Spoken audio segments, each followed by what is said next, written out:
Hello friends, എൻ്റെ എല്ലാ കൂട്ടുകാർക്കും നമസ്കാരം. നിങ്ങളുടെ ഏതൊരാഗ്രഹവും എളുപ്പം മാനിഫെസ്റ്റ് ചെയ്യാൻ സഹായിക്കുന്ന വളരെ പവർഫുള്ളായ മെത്തേഡാണ് ജോ സിൽവയുടെ മെത്തേഡ്സ് അല്ലെങ്കിൽ സിൽവ മെത്തേഡ്സ് എന്ന് പറയുന്നത്. ഞാൻ മുൻപ് അതിൻ്റെ ഒരു വീഡിയോ ചെയ്തിരുന്നു, ഒരു പവർഫുള്ളായ മെത്തേഡ് ഉപയോഗിച്ചിട്ട്. അത് ഉപയോഗിച്ചിട്ട് നിരവധി വ്യക്തികളുടെ ലൈഫിൽ വലിയ വലിയ മിറാക്കിൾ സംഭവിച്ചു എന്ന് പറഞ്ഞിരുന്നു. അന്നേരം ഇന്നിവിടെ പറയാൻ പോകുന്ന ഈ പവർഫുൾ മെത്തേഡ് ഉപയോഗിച്ചിട്ട് നിങ്ങളുടെ ജീവിതത്തിൽ ഒരു മിറാക്കിളായിട്ട് മാറ്റാൻ സഹായിക്കുന്നതാണ്. ആദ്യമായി തന്നെ ഈ സിൽവ മെത്തേഡിനെ കണ്ടെത്തിയത് അല്ലെങ്കിൽ ലോകത്തിന് മുമ്പിൽ അവതരിപ്പിച്ചത് ജോ സിൽവ എന്ന് പറയുന്ന ഒരു അമേരിക്കക്കാരനാണ്. അന്നേരം അദ്ദേഹം ഒരു പുവറായിട്ട് അല്ലെങ്കിൽ സാമ്പത്തികമായിട്ട് വളരെ ബുദ്ധിമുട്ടുള്ള ഒരു അവസ്ഥയിലായിരുന്നു ഉണ്ടായിരുന്നത്. അന്നേരം അദ്ദേഹം ഈ മനസ്സിനെക്കുറിച്ചും മനസ്സിൻ്റെ അനിയന്ത്രിതമായിട്ടുള്ള കഴിവ് അല്ലെങ്കിൽ സൈക്കിക് എബിലിറ്റീസിനെല്ലാം തന്നെ അദ്ദേഹം കണ്ടെത്തിയിട്ട് അദ്ദേഹം അതിനെ മനസ്സിലാക്കാൻ വേണ്ടി ശ്രമിച്ചു. അന്നേരം പല പുസ്തകങ്ങളിൽ നിന്നും പല മെഡിറ്റേഷൻ കാര്യങ്ങൾ ചെയ്ത സമയത്ത് അദ്ദേഹത്തിന് മനസ്സിലായ ഒരു കാര്യമുണ്ട്. മനസ്സിനെ കൃത്യമായ രീതിയിൽ നമ്മൾ ഉപയോഗിക്കുകയാണെങ്കിൽ നമ്മൾ ആഗ്രഹിക്കുന്ന കാര്യങ്ങൾ നമുക്ക് മാനിഫെസ്റ്റ് ചെയ്യാൻ സാധിക്കുന്നതാണ്. അന്നേരം അതിനുള്ള പ്രാക്ടീസാണ് സിൽവ മെത്തേഡ്സ് എന്ന് പറഞ്ഞിട്ടുള്ള പുസ്തകങ്ങൾ, കോഴ്സസ് എല്ലാം തന്നെ ഉണ്ട്. അന്നേരം ഇന്നിവിടെ പറയാൻ പോകുന്ന മെത്തേഡ് ഉപയോഗിച്ചിട്ട് നമ്മളുടെ ആഗ്രഹങ്ങളെല്ലാം തന്നെ എളുപ്പം മാനിഫെസ്റ്റ് ചെയ്യാൻ സഹായിക്കുന്നതാണ്. അത് റിലേഷൻഷിപ്പും എന്തും പൂർണ്ണ വിശ്വാസത്തോടെ നിങ്ങൾ ഉപയോഗിക്കാൻ വേണ്ടി ശ്രമിക്കാം. ഈ ഒരു മെത്തേഡിനെ പറയുന്ന പേരാണ് സിൽവ മൈൻഡ് സ്ക്രീൻ മെത്തേഡ് എന്ന് പറയുന്നത്. സിൽവ മൈൻഡ് സ്ക്രീൻ മെത്തേഡ് എന്നുള്ളതാണ്.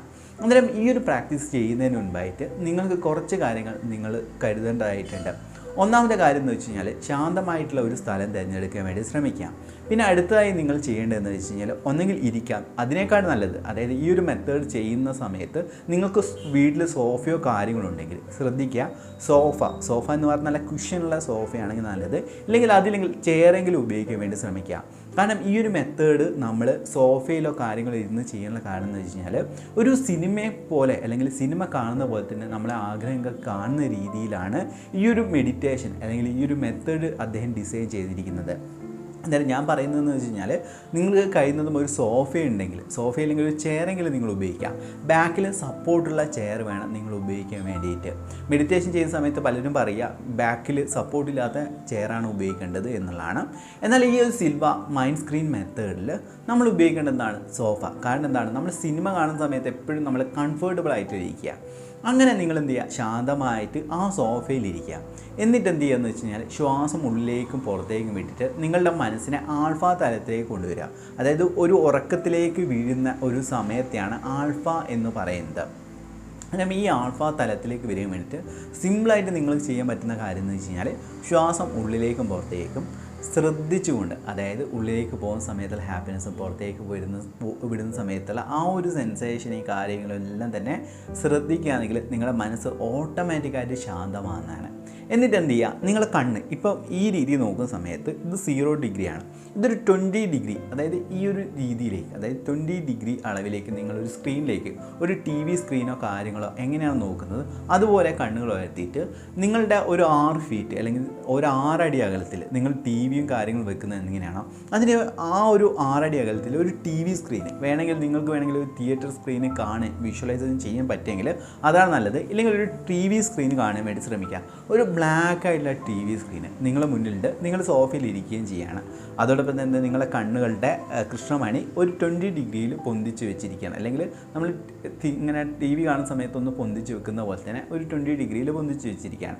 എന്നിട്ട് ആ സ്ക്രീനിൽ എന്ത് ചെയ്യുക? കണ്ണുകൾ അടച്ചിട്ട് നിങ്ങളുടെ ചിത്രം, അതായത് നിങ്ങൾ ലൈഫിൽ നടന്ന കാര്യങ്ങൾ ആദ്യം തന്നെ കാണാം. എപ്പോഴും എല്ലാവരും ചെയ്യുന്ന കാര്യം എന്ന് വെച്ച് കഴിഞ്ഞാൽ പെട്ടെന്ന് വിഷ്വലൈസേഷൻ ചെയ്യുക. ആഗ്രഹങ്ങൾ അല്ലെങ്കിൽ ചിലപ്പോൾ ഒരു ബില്യണറോ അല്ലെങ്കിൽ മില്യണറോ അല്ലെങ്കിൽ ഒരു ട്രില്യണറോ ആകുന്ന കാണാതെ നിങ്ങൾ ഇപ്പം, അതായത് ഈ നിമിഷത്തിൽ നടക്കുന്ന കാര്യങ്ങൾ നിങ്ങൾ വിഷ്വലൈസേഷൻ, നിങ്ങൾ ഇരിക്കുന്ന കാര്യങ്ങളെല്ലാം തന്നെ ആ കണ്ണാടിയിൽ കാണാൻ വേണ്ടി ശ്രമിക്കാം. അത് നിങ്ങൾ വിഷ്വൽ കപ്പാസിറ്റി അല്ലെങ്കിൽ വിഷ്വൽ മസിൽസിന് വേണ്ടിയിട്ടുള്ള ഒരു എക്സസൈസാണ്. ഞാൻ പ്രാക്ടീസ് ചെയ്യുന്ന കാര്യമാണ്. അതായത് പലരും വിഷ്വലൈസേഷൻ പറയുന്ന സമയത്ത് വലിയ എന്തെങ്കിലും കാര്യം ചിന്തിക്കും, അത് കാണാൻ പോലും പറ്റില്ല. നിങ്ങൾ പ്രസൻറ്റ് മൊമെൻറ്റിനെ നിങ്ങൾ കാണാൻ വേണ്ടി ശ്രമിക്കുക. എന്നിട്ട് പതിയെ നിങ്ങളെ ആഗ്രഹങ്ങൾ ഓരോന്നായിട്ട്, ചെറിയ ആഗ്രഹങ്ങൾ മുതൽ വലിയ ആഗ്രഹങ്ങൾ വരെ എല്ലാവരും ചെയ്യുന്ന കാര്യം പെട്ടെന്ന് തന്നെ ഒരു കോടീശ്വരനാണോ അല്ലെങ്കിൽ വലിയ എന്തെങ്കിലും സംഭവിക്കണം എന്ന രീതിയിൽ വിഷ്വലൈസ് ചെയ്യും. അന്നേരം തന്നെ നമ്മുടെ സബ് കോൺഷ്യസ് മൈൻഡ് നമ്മളെ മനസ്സിൽ നിന്ന് തന്നെ പറയും ഇതൊന്നും നടക്കുന്നില്ല, ഇതെല്ലാം ചുമ്മാതാണെന്ന രീതിയിൽ. എന്നാൽ ചെറിയ ആഗ്രഹങ്ങൾ എപ്പോഴും ഡ്രീം, ഞാൻ ഇത് പറഞ്ഞ പോലെ തന്നെ ചെറിയ ആഗ്രഹങ്ങൾ നേടുന്നതായിട്ടൊന്ന് വിഷ്വലൈസേഷൻ ചെയ്യുക ആ സ്ക്രീനിൽ. അതായത് ഞാൻ പറഞ്ഞ പോലെ തന്നെ ആ സ്ക്രീനിലാണ് നിങ്ങൾ ഈ വിഷ്വലൈസേഷൻ ചെയ്യുന്നത്. അല്ലാതെ നിങ്ങൾ അകക്കണ്ണുകൊണ്ട് കാണാതെ ആ സ്ക്രീനിൽ നിങ്ങളുടെ ലൈഫിനെ നിങ്ങൾ കാണുക ചെയ്യുന്നത്. ഇതാണ് സിൽവ മൈൻഡ് സ്ക്രീൻ മെത്തേഡ് എന്ന് പറയുന്നത്. അതായത് നമ്മൾ ഈ ഒരു മെത്തേഡ് ഉപയോഗിക്കുന്ന സമയത്ത് മനസ്സ് ശാന്തമാണ്, അതോടൊപ്പം തന്നെ നല്ല രീതിയിൽ കംഫർട്ടബിളായ രീതിയിൽ സോഫയിലോ കാര്യങ്ങളൊന്നും ഇരിക്കാൻ വേണ്ടിയിട്ട് ശ്രമിക്കുക. അതോടൊപ്പം തന്നെ രണ്ടാമത്തെ 20 ഡിഗ്രി നമ്മളെ കണ്ണിൻ്റെ കണ്ണിൻ്റെ കൃഷ്ണമണി അതൊന്ന് പൊന്തിച്ച് വെക്കാൻ വേണ്ടി ശ്രമിക്കുക. പിന്നെ അത് കൃത്യമായ രീതിയിൽ വിഷ്വലൈസേഷൻ ചെയ്യുക.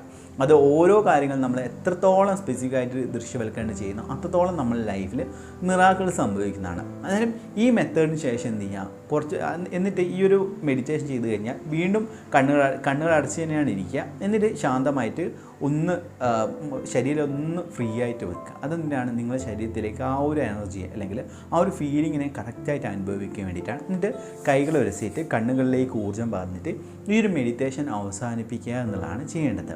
ചിലപ്പം വിഷ്വലൈസേഷൻ ചെയ്യാൻ പറ്റുന്നില്ലെങ്കിൽ നിങ്ങൾ ഡ്രീം ജേർണൽ എടുത്തിട്ട് ഡ്രീം ജേർണൽ എഴുതി വെച്ച കാര്യങ്ങൾ ഒന്ന് വായിച്ച് നോക്കിയിട്ട് നിങ്ങൾക്ക് ഈ സിൽവ മൈൻഡ് സ്ക്രീൻ മെത്തേഡ് ഉപയോഗിക്കുകയാണെങ്കിൽ നിങ്ങൾക്കൊരു വിഷ്വലൈസേഷൻ കപ്പാസിറ്റി ഉണ്ടാകുന്നതാണ്. നിങ്ങൾക്ക് വേണമെങ്കിൽ നെറ്റിൽ സെർച്ച് ചെയ്യുക, അല്ലെങ്കിൽ ഇതേപോലെ തന്നെ കാര്യങ്ങൾ നോക്കുക. സിൽവ മെത്തേഡ് ഉപയോഗിച്ചിട്ട് നിരവധി വ്യക്തികളുടെ ലൈഫിലാണ് വലിയ മിറാക്കിൾ സംഭവിച്ചത്. അന്നേരം കൃത്യമായ രീതിയിൽ ഈ സിൽവ മെത്തേഡ് ഉപയോഗിക്കാൻ വേണ്ടി ശ്രമിക്കുക. നിങ്ങളുടെ ലൈഫിൽ വലിയ മിറാക്കിൾ സംഭവിക്കട്ടെ എന്ന് പ്രാർത്ഥിക്കുന്നു. Thank you so much.